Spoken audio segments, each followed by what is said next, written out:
Hello everyone, welcome back to our channel 1 2 Step, and in today's video I'll be showing you how to log into your Tenant Cloud account. Before getting started, if you are new to the channel, please do subscribe and turn on the notification bell icon so that you get notified every time we upload new videos. Now let's get started. First of all, open your Google Chrome or any web browser. Then on the search bar, type in Tenant Cloud login. Once you press on enter, you'll get this kind of results. From this, click on the first link.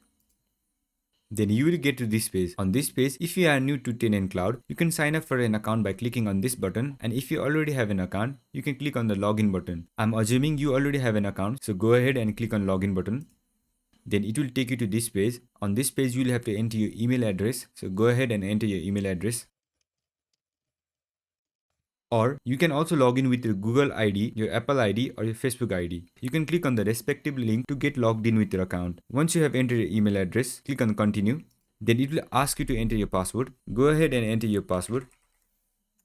And if you want to recheck your password, you can click on this icon and it will reveal your password. In case if you don't remember your password, you can click on this link to recover it. And once you have entered your correct credentials, you can click on sign in button and you'll be logged into your account. It is that simple. I hope this video was helpful, and if it was, don't forget to leave a like, comment and subscribe, and turn on the notification bell icon so that you get notified every time we upload new videos. And I will see you on the next one.